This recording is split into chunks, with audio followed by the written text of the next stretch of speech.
So what we're going to be talking about today is how to do quantitative research in the area of mental health on the internet. As many of you probably know, the internet's been around for quite a while. Since, it was established in 1970, and really in 1990, with the advent of the World Wide Web, the internet really became public. As of 2010, almost 2 billion people are regular users of the internet. That's about 1/4 of the population. In Canada, 77% of people are regular internet users. The same rate is about in Quebec. So it's about 4.6 million people in Quebec who regularly use the internet.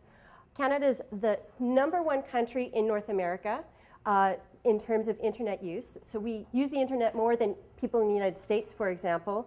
And we're the 11th country in the world, with the other countries that are ahead of us tending to be the northern Scandinavian countries. We're also the #1 country in the world in terms of Facebook utilization. So this is just sort of summarizing what I've just said.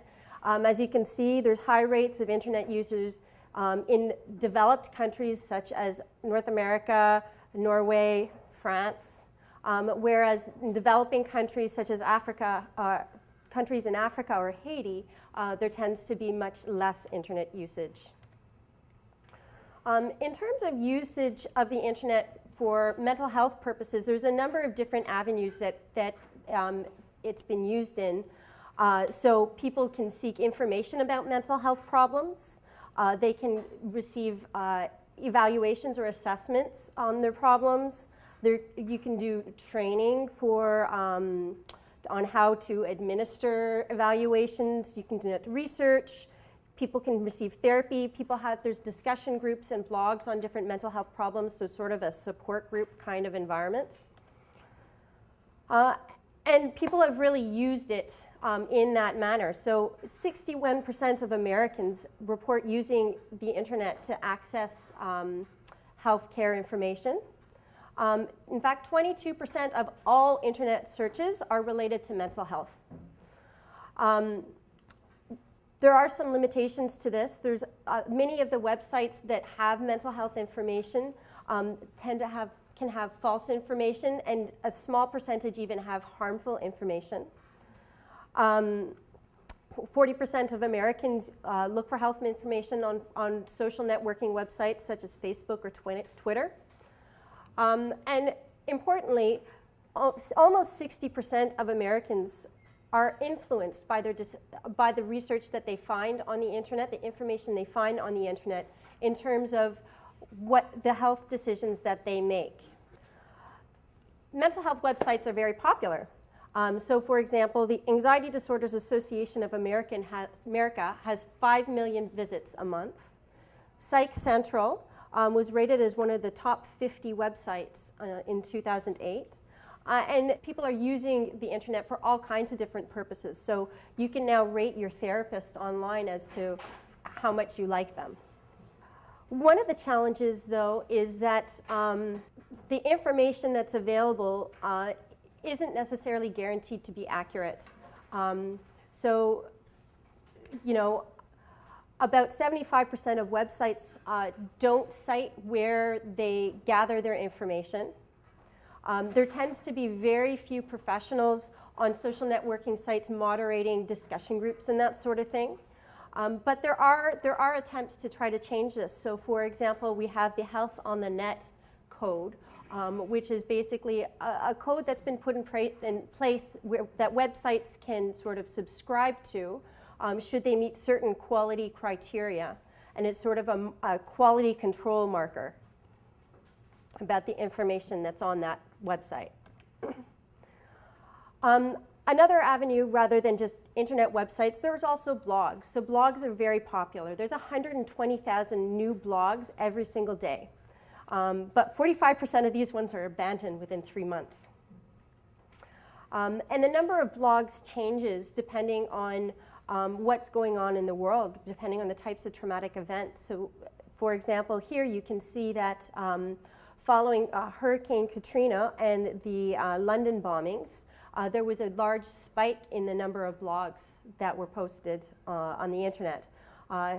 But this really seems to be a developed world phenomenon. As you can see, there's a much smaller spike at the end there following the earthquake in Pakistan.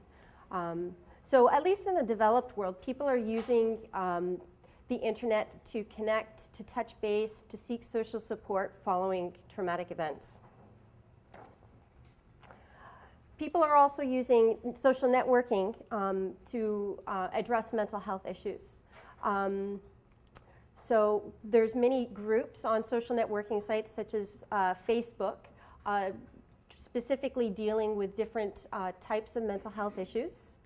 And people post information and talk about their problems and these sorts of things. But there are limitations to this. So for example, there's the problem of confidentiality. So and security of the information that people are posting, and people are often not aware of this.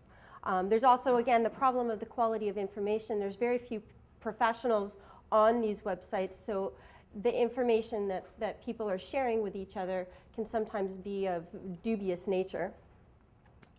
And there's also really concerning websites or groups on these websites, such as pro-suicide groups, pro-anorexia groups, pro-cutting groups. So while these can be while these discussion groups can be a very enriching and supportive environment, they can also be damaging at the same time. This is just an example of the number of questions that are asked on Yahoo Answers, which is basically a forum where people can post a question and anybody can answer, and you basically vote on what's the best answer. So as you can see, that many people are posting questions about mental health issues. These are the number of people in the top 10 groups for mental health problems. So these aren't all the members of the groups. These are just the top 10, the number of people in the top 10 groups for groups that are on these different topics. So as you can see, again, especially with autism, there's a very large number of people in these groups. This just sort of presents the same thing. So as you can see that there's a lot of different groups, for example, just on PTSD, and a lot of different people participating in these groups. So that's sort of just a brief introduction on to what mental health is on the internet. And now let's focus in a little bit more on research on the internet. So people can conduct research in a number of different ways on the internet.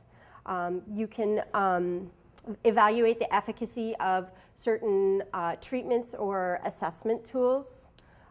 You can observe websites. So you could observe a Facebook group on post-traumatic stress disorder and examine people's behavior in sort of more of an observational style study.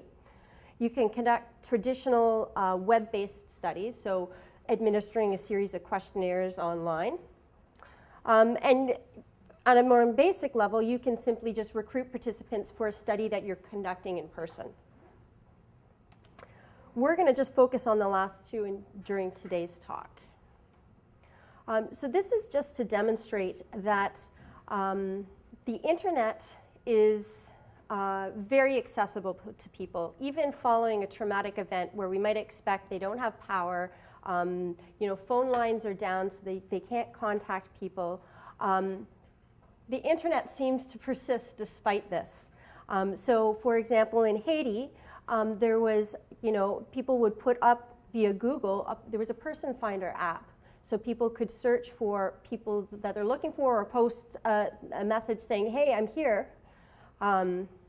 So the internet's very powerful. So we should be taking advantage of this and using the internet to conduct research.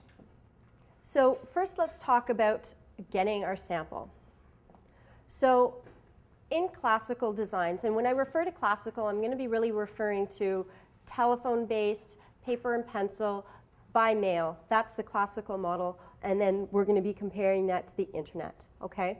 So it costs a lot of money, a lot of time, and a lot of energy to collect data, right? You need to you need to spend the money for postage or for making those telephone calls. You need to spend the personnel to lick all those envelopes. You need to have somebody to be entering the data, so it takes a lot of energy. In contrast, the internet has some advantages in terms of these issues. So, for example, over 5 years, you could collect data on 2.5 million people via an announcement on the internet for $0. It's very simple to contact many, many people and get a large sample size quite quickly via social networking sites such as Facebook. So let's just take an example. Let's say we want to contact 1 million people to complete some questionnaires that we're going to give them. So if we were to do this by mail, we would need to print 1 million questionnaire packages. And as a psychologist, my questionnaire packages tend to be quite thick. We need 1 million envelopes to mail those. We need 1 million stamps. We need somebody who's going to stuff all those envelopes and make all the printing of those questionnaires. And then we're going to need somebody to take it to the post office. And afterwards, we're going to need somebody to enter all that data. That's a lot of time, energy, and personnel. Similar problem with the telephone. So you need to recruit the personnel and train them on how to do a telephone interview. You need to make those 1 million phone calls, which can take a lot of time. And then you need somebody to be entering all that data. So again, time and money. On the internet, you can post one advertisement with simple clicks. It can be less expensive because you are reaching many, many people just by that one ad. And sometimes it can be even free. That data that you're entering, once you have it up in your program, it's automatically entered into your database. So that's much faster, and plus you're going to minimize the number of errors in terms of data entry. But there is one important limitation that we can't overlook, is that the population who uses the internet is not representative of the population as a whole. So if you compare getting a sample on the internet versus the phone, there's some things that you need to be aware of. So first of all, fewer and fewer people actually have landlines. So more and more people just have a cell phone. And we don't necessarily, unlike landlines, we don't have banks of cell phone numbers that we can blindly call. 80% of people are regular users of the internet in Montreal. But we don't have access to people's emails, much like we don't have access to people's cell phones. So there's some comparability in some of the disadvantages. Access to the internet, however, depends on one's level of social status. So economic status. So people with higher economic status tend to have more access to the internet. But you could work around this. So, possibly you could have people with lower SES complete their questionnaires in your lab or at a public place. You could bring a portable laptop to them. You could possibly consider combining results from the internet and the telephone and then examine if there's differences. So I think if we think creatively, we may be able to surmount some of the limitations. But for the time being, it is generally difficult to recruit a representative sample on the internet. And it's also important to note that even though many people may click on your ad, your actual rate of response of the people who complete it is very low. And even the rate of response of people who see the ad relative to those who actually access it is very low. And we'll talk about that in a little while. So really, the internet right now, it's best used probably for studies where we're looking at using a convenience sample. So if you were going to conduct a study and you were going to use an undergraduate student population, then you might want to consider using the internet because you're going to have similar biases. There are some cases where you could get representative data on the internet. So there's some websites, some companies that have basically created a situation where they try to make the internet users as representative as possible. So for example, Knowledge Networks is one example. So what they basically do is they take a representative subsample from the United States, and they basically offer these people free internet access in exchange for completing surveys. So they try to stratify it based on age, SES, and all those kinds of characteristics. So they try to make their sample as representative as possible. You can try to use stratification methods in terms of who's allowed to complete the questionnaire. So as we'll talk about in a little bit later on, you can try to target specific groups systematically based on age or gender and those sorts of things to try to create a representative sample. And if you have access to 100% of individuals in a certain discussion group that you're studying, say you're studying people who are accessing websites on PTSD, if you could get access to, on a certain website, if you have access to all those people, then that particular sample would be representative. Not of the general population, but of those people who are using that internet, that website. So in general, the convenience, as I said, the convenience samples that you get on the internet are similar to the convenience samples that we often use in non-epidemiological research. But one advantage is when people are completing their questionnaires online in the security of their own home, there's a reduction in social desirability. People have a perception that what they're completing on the internet is private. So they tend to be more honest in their responses. So that is one advantage to think about in terms of how people respond and the kind of data that you will get. Also advantages. There's certain types of studies that the internet is well suited to tackle. So studies where you want to get samples from different centers. It's very easy because you can specify where you want your ads to appear. I'll explain that later. Populations that are typically difficult to contact. So for example, if I was to do a study with people with panic disorder with agoraphobia who are housebound, I could very easily access them by having them complete online studies in their own home. Longitudinal studies where you want to contact people multiple times, it's very easy to ask for their email and have them complete it several times.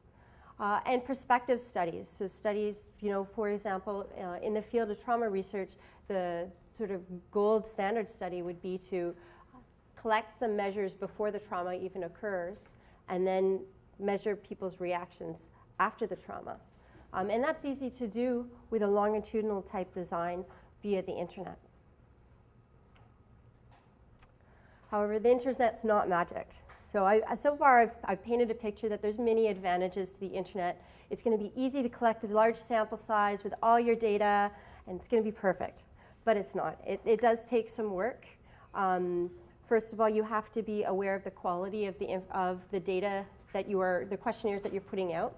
Garbage in, garbage out, as they say. So you still have to be aware of the same kinds of variables that you consider when doing traditional studies. And there are different methods of recruitment, and it takes some creativity in terms of getting optimal recruitment via the internet. So that's what we're going to talk about now. Methods of recruitment. So there's basically two general classes. There are methods that are completely free, and there are also methods that cost some money. So we'll talk about the free ones first, and then we'll talk about the ones that cost money. So free ones are basically you can post your announcements on certain websites. So for example, you could ask the administration at UQAM, for example, whether you could post an advertisement to your research. if you're accessing a certain population, you could so for example, if you were studying autism, you could ask for permission to post websites, your ad on an autism website.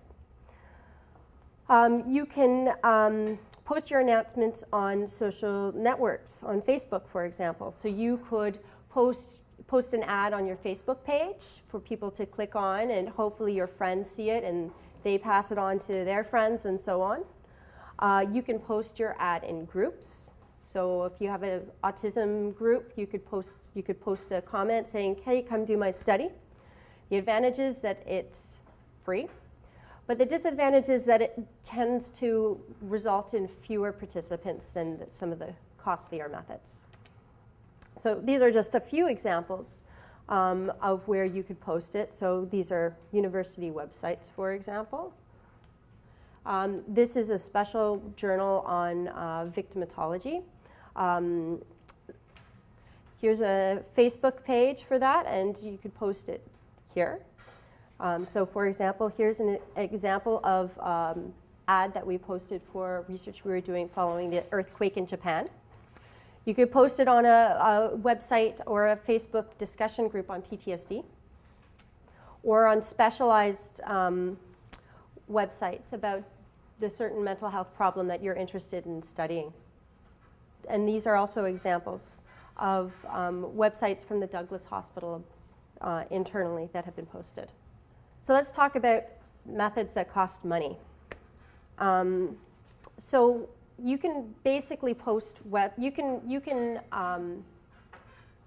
post your ad on websites like Facebook and Google for a cost. So I should be clear that this is different from posting an ad on your Facebook page or posting it on a discussion group. This is actually an ad that appears sort of randomly on different people's Facebook pages. So this is a little bit different. Or if anybody's done a Google search, you always see on the side, you see the Google AdWords. So they'll, you do a search and then there'll be some related advertisements that come up. That's Google AdWords. Okay. The advantage to these is that your ad now gets more visibility, and you're able to control certain variables. The disadvantage is that it costs money. You may be, because of some of the limitations, you may be contacting people who aren't interested in your study. And it also, the frequency of response sort of depends on a lot of different factors. So for example, in the seasons, you're probably going to get less response in the summertime because everybody's out enjoying the weather rather than in the middle of winter in a snowstorm. So you're able to control certain variables. So you can control the location of where these ads are distributed. So each computer has an IP address that indicates where in the world that computer is. So you can specify, like, I want to just contact people in Quebec, for example. On Facebook, you can also limit who your ad goes out to based on certain demographic variables. So for example, age, gender, the language that they speak, level of education, their interests, their level of work, the type of work that they do. And you can also specify at what time during the day you want your ad to go out. So if you are studying insomnia, you might want your ad just to go out in the middle of the night. Google AdWords is a little bit different. You can still specify certain things. So you can still specify where in the world, but you don't have access to the demographic information. So you can specify rather based on the types of words keywords that the person used, and also at what time of the day your ad is posted. So in terms of cost, there's two different options that you can select in Facebook.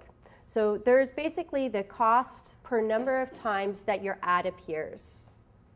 The other one is the cost per click. So you pay by the number of people who click on your ad. The rate of the cost per ad tends to be a bit different, but generally in our experience, the cost per click is more advantageous than the cost per posting, mostly because of the rate with which people actually respond to your ad. And you'll see that in a minute. You need to be a bit creative in terms of thinking about how you want to present your ad. And sometimes it often takes 5 to 10 tries of sort of piloting different sort of advertising banners to figure out what's going to work. It's useful to use an image. You should make sure your text is clear. And most of all, think about why, if you were a participant, why would you want to complete this study? Are they completing it for money? Are they completing it because they have a certain problem and they would like some information or insight into their problem? You want to think about this, and you want to make sure that your ad reflects this so that you minimize the number of people who click on your thing and kind of go, oh, I'm not interested in this, and stop. So this is what you would, if you were to advertise on Facebook, this is what you would see. So you would be able to provide the link to your questionnaire, okay? Then you have a title and you have the body of your ad. And as you can see, this ad is for Japan. So our title is Events in Japan, and we only have 10 characters left. So you have to be very concise in terms of the number of words that you actually use. And the same with the body of the text. So have you been keeping up with the events in Japan? Take part in our study. 5 minutes. We only have 54 characters left. So again, be creative and think carefully about how you want to present your ad. And you can try out different things and see what you get too. So here you can target, this is where you can target information. So here we're targeting everywhere in Canada, people over the age of 18, men and women, and we're leaving all the rest. And this little box over here tells you exactly how many people you're contacting. So 16 million people in Canada. Now that's not 16 million people who are going to click on your ad, that's just the potential number of people that you could contact.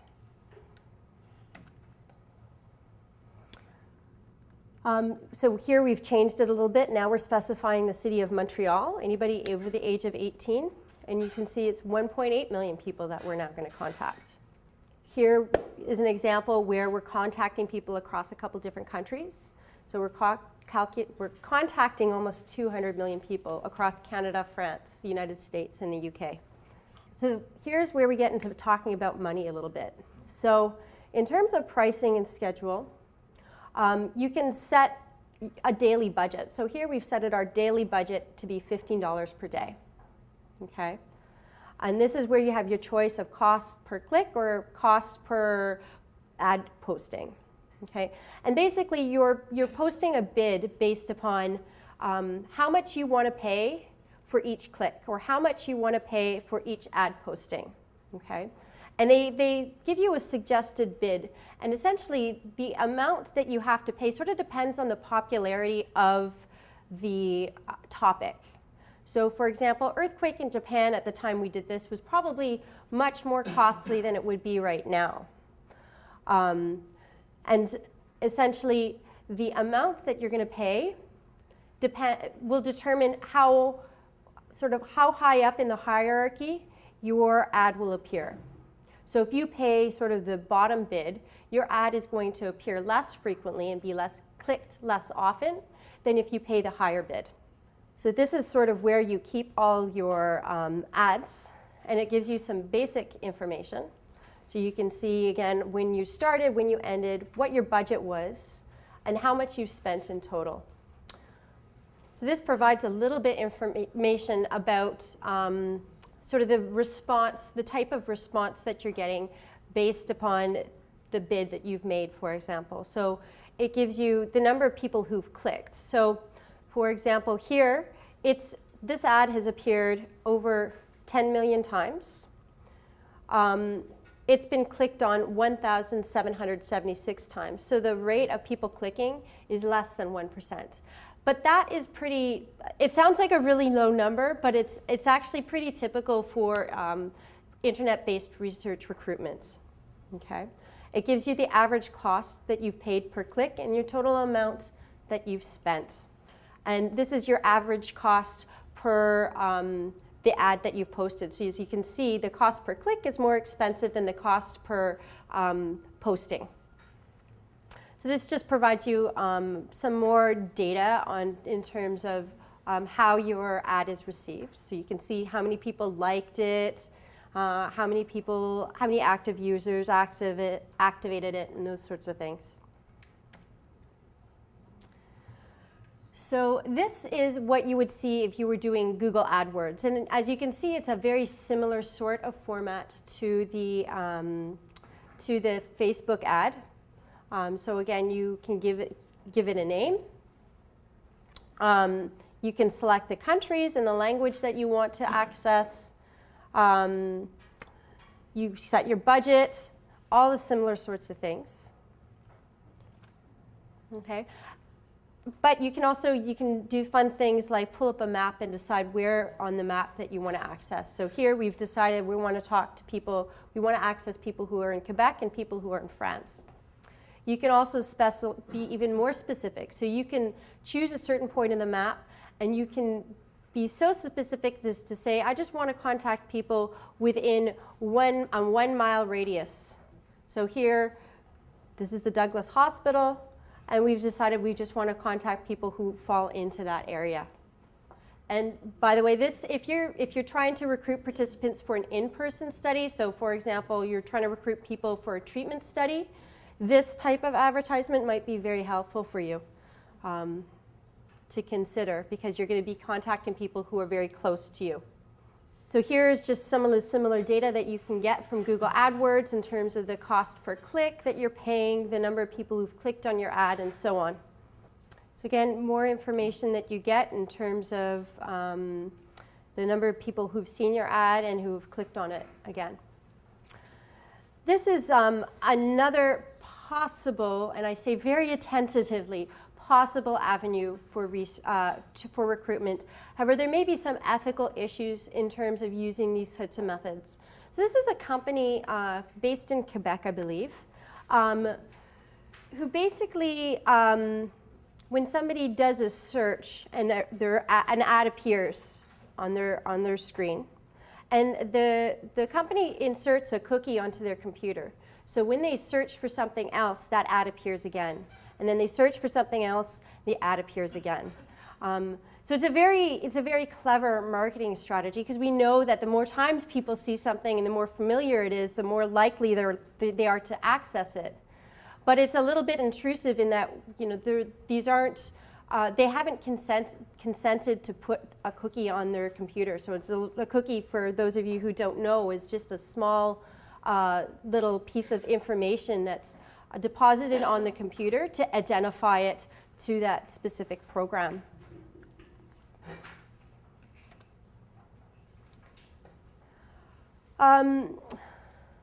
So there are some limits to in terms of Google and Facebook. So it can be costly, but so it might cost you a couple $1,000s to recruit 1,000 participants. But if you think about the cost relative to the cost of recruiting via telephone or the cost of recruiting via the mail, the differences are quite minimal. In fact, I would say that there's still an advantage for the internet. The rate of people who click on your ad is very, very low. So less than 0.5% of people tend to click on the ad. So your typical rates are 0.01 to 0.05%. And even if they click on the ad, it doesn't guarantee that they're going to complete it. So for example, we conducted a study looking at people's reactions to the H1N1 pandemic.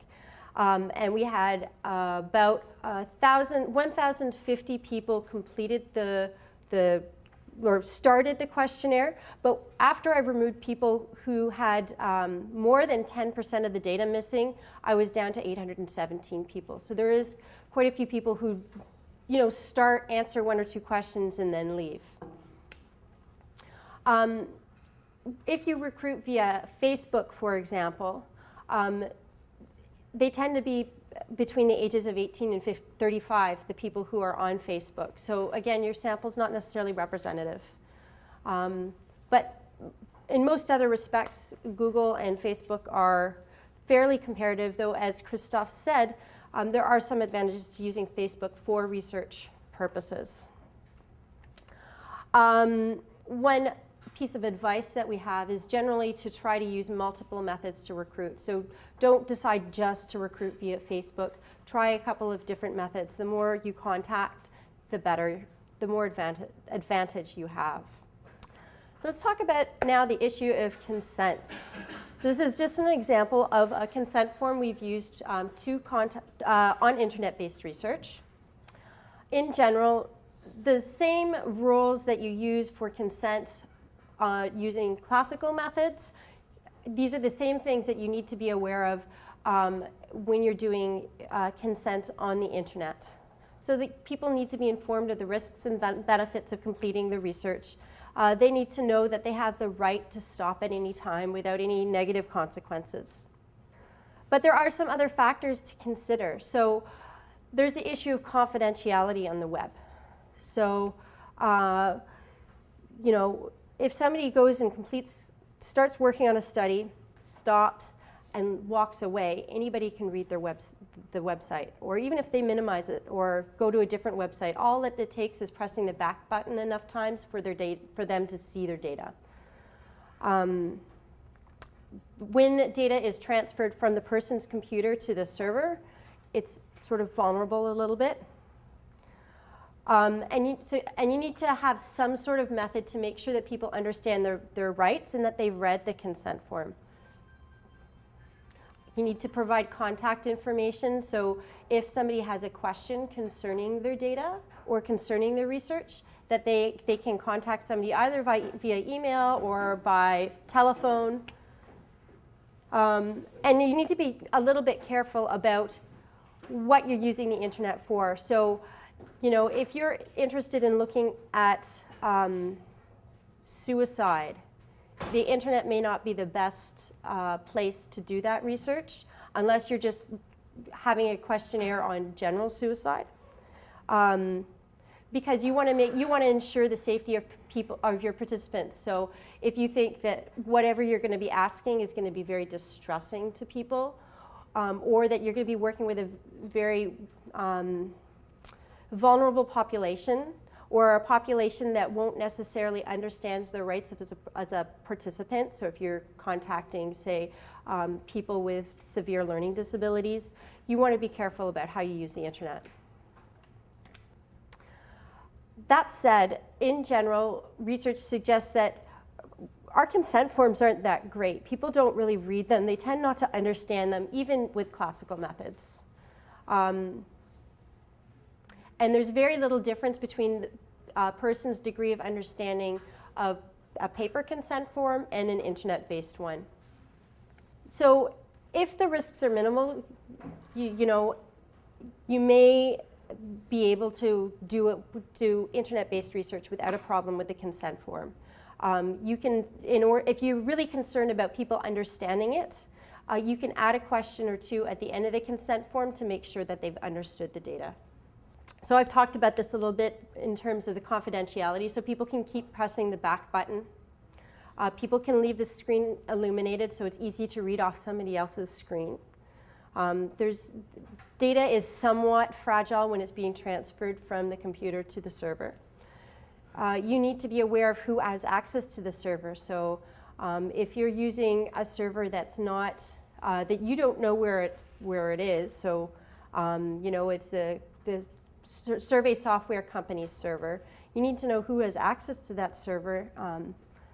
And you also need to, as in with classical methods, to ensure that that identifying information such as names, emails, are kept separate from your unidentifying data, the data that you're interested in analyzing.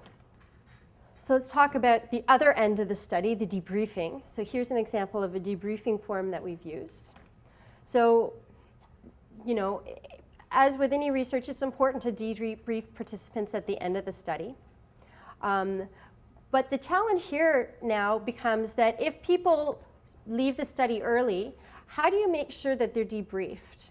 Right? If somebody in classical design, and they're right in front of you, decides, I don't want to do this anymore, you're right there, you're able to give them the debriefing form and tell them about the study. you need to ensure that people who leave the study early on the internet also have the same opportunity. One way to do this is on each page, on each web page that you have, is to provide a quit button so that when they press quit, it automatically opens up a new window with your debriefing form. It's also helpful to provide, again, your email address and contact information should they have questions. And if you're dealing with people who are sort of a little bit more vulnerable, so if you're studying, say, depression or something like that, you might want to have some links on your debriefing forms to reputable websites about depression. So you might want to link them to the Ordre des Psychologues or CPA and those sorts of things. But in general, it's important to note that research suggests, we're always very worried about causing harm to our participants, and that's a very good thing. But don't stay up at night worrying about it, because in general, there appears to be, our research appears to have very few negative effects on participants. Our research suggests that this research suggests. Okay, so let's talk a little bit about technical issues. So first of all, your questionnaire. So if you're like me, you like to try to cover all your bases and ask as many possible questions as possible. And this is actually a bad thing when it comes to internet-based research. First of all, you want to be aware that the validity of your questionnaires changes or could change. So you want to assess the validity and reliability of the questionnaires that you complete. In general, questionnaires seem to be comparable, but you want to verify this, especially since there's a limited number of internet-based questionnaires available right now. And particularly if you're doing studies where you might be using cutoff scores, you want to be aware of differences in the variance of your responses, because that can affect sort of the cutoff scores that you would use. So in order to reduce the number of people who stop doing your questionnaire, you want to minimize the number of questionnaires that you use. So you want to make it as simple and easy for people to complete the study as possible. You want to make the questionnaires clear, avoid jargon. So you want, because no one's there to ask a question if it's unclear. You also want to make it attractive visually. So if you use you use a white background with light gray writing for your questionnaires and it's hard to read, people are going to stop your study. So you want to make sure it's clear. And you also want to be aware of sort of how you present your study. So if you are doing a study looking at personality, and you sort of make it you present it in sort of a fun way with lots of punchy colors, you're probably going to get a different group of responders and probably the same people responding slightly differently than if you present it more as a serious sort of academic thing with a white screen and a black background. So you want to be a little bit aware of how you want people to be completing this and who you want to be completing this.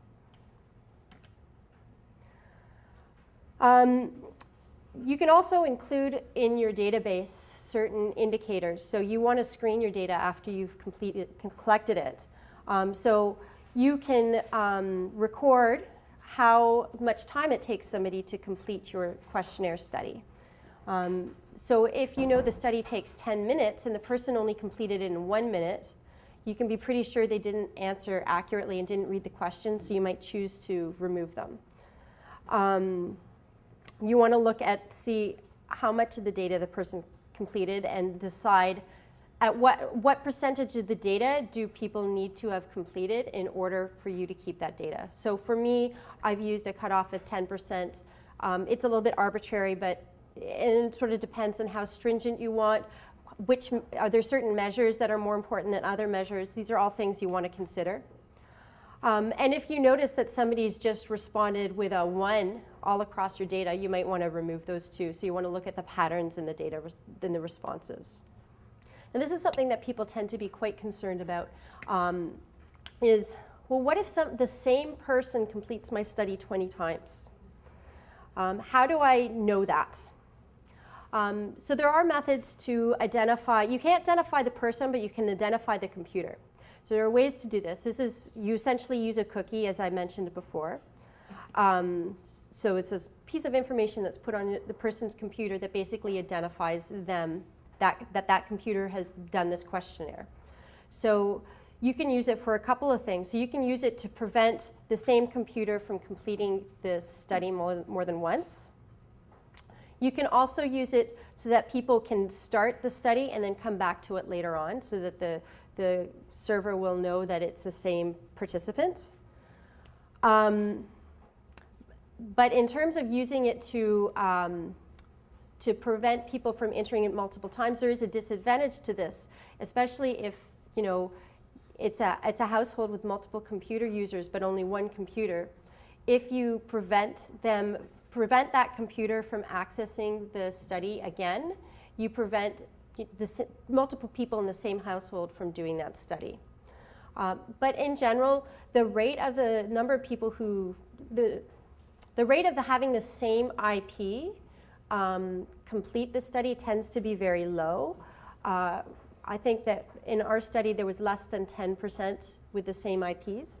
That's Internet Protocol, and that's the little number that defines that computer, by the way. And in general, whether you analyze the data with or without multiple IPs or identical IPs, it doesn't seem to have a significant effect on the results that you get. So it may be something that you don't need to be too concerned about. There's also suggestions on, if you don't want to use that, there's also some other ways that you can identify people. So you can ask for some personal information, such as driver's licenses and stuff like that. There are problems to that as well, because people don't like to give out personal information. If you're doing a longitudinal study, you can ask for people's email addresses, so you can identify people that way. And you can also, rather than one way that you tend to get the same IP is that if somebody closes or goes back on their computer, presses the back button, and then starts the study again, then all of a sudden you get the same IP. So if you provide a return button as well as a quit button, then your server knows that it's okay, not to worry about it. Okay, so let's talk about the server. So the server is essentially the high-tech computer where your data is stored, okay, and where your questionnaires are stored, okay. Based upon the laws in Canada, you need to make sure that the server where your data is stored is in Canada. And essentially the reason is that wherever the data physically is, which is where the server physically is, those are the laws that govern that information, okay? So you could, for example, use the server at UQAM or whatever institution you happen to be at. That's often a good place to store your data. It should be encrypted, but you should make sure that the researcher has access to the data at all times. So as I mentioned, essentially, basically the laws state that that where the server is located is where the rights are for that piece of information. So the reason why you want to make sure that the servers in Canada is because the laws differ from different countries. So for example, if you were to use the surveymonkey.com server, the data is stored in the United States, and that means that American authorities have access to that under the Patriot Act.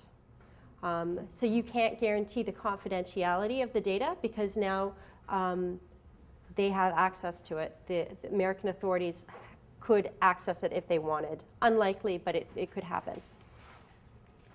And you need to be particularly concerned with this if you are collecting identifying information. So you're responsible for that identifying information. It's less of a problem if it's completely anonymous. In terms of programming, you could program yourself from start to do a questionnaire. but you would need a lot of training in terms of programming. There's lots of websites available to do it. Don't recommend programming it yourself. If you know a programmer, you could do it yourself with the help of a programmer, but don't do it completely by yourself. But there's many great websites. You want to approximate your paper version as much as possible. And one thing to note is think about how people are going to respond to it. So you want to avoid sort of free-form blank boxes because people can enter stuff in very different ways. So for example, if you ask people to type in what country they're from, you can get multiple responses, especially for some place like the UK or the United States. So one of our colleagues told us about, she was doing a study on 9/11 and they had to say what country they were in, and they got 17 different versions of the United States of America. So then they had to filter out and see and make them all the same. From a purely research perspective, it's great to do the internet-based research because you can avoid having all those missing data points. From an ethical perspective, there's a problem because you're forcing people to respond to questions. So if you want, you either have to allow people to skip questions, or if you would really like people to have all the responses, you need to add a final response category, which is choose not to reply or something like that. And this is sort of what McGill's online survey software looks like. So this is how you request access. This is an example of what we produced using Lime Survey. And this is the program itself and a little bit what the program looks like. And here's an example of one of the questionnaires that we've used. The next step you want to do is to test your research. So you want to test a couple of different things. You want to see how well your publicity works. So you might want to try a couple of different approaches in terms of that.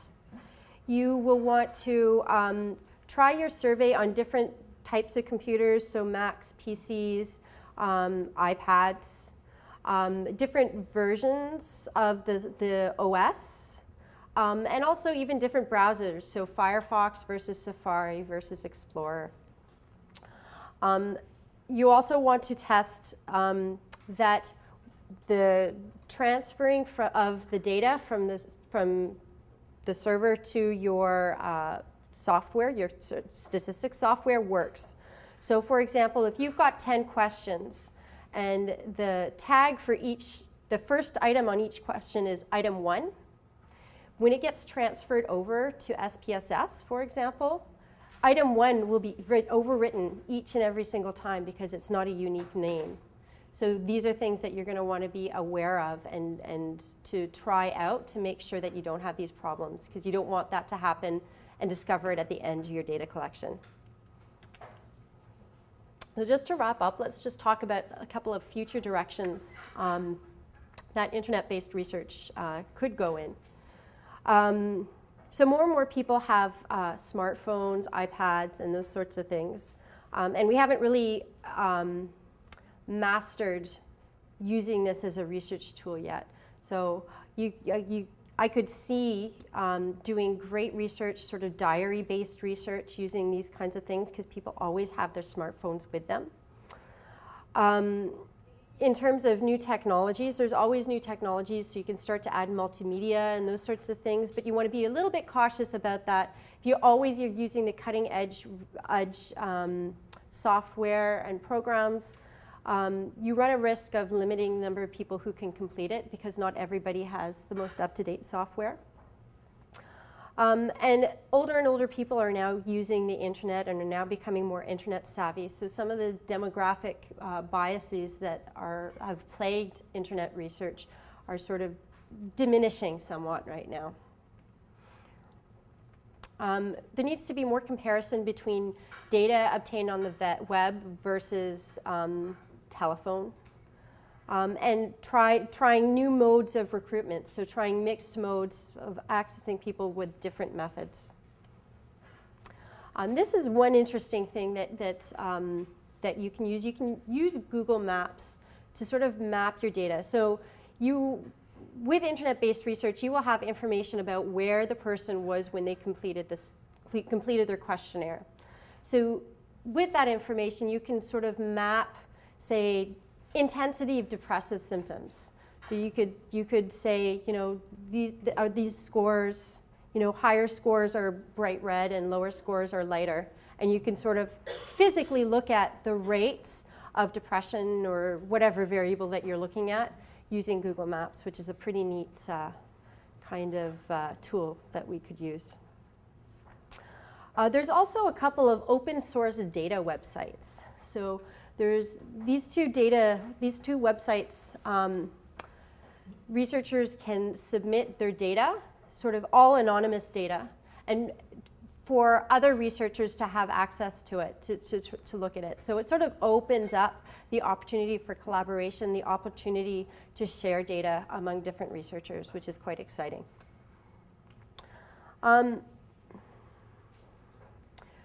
So just to conclude, there's advantages and disadvantages to the internet.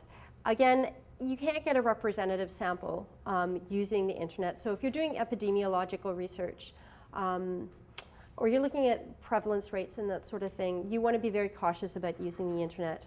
However, if you were going to be using a convenience sample, this may be the type of research method for you. It's easy and quick to do studies where you get nice sample sizes with minimal costs. And the possibilities are always evolving, and the representativeness, I think, will evolve with time too. If you want to know more details, this is a book that I published with my team, Alain Brunet and Christophe Hebert, that covers anything, a whole range of topics on internet-based research, ranging, not just research, but internet and trauma, ranging from e-therapy assessment to research. So if you're interested, it has a lot of great general information. That's it.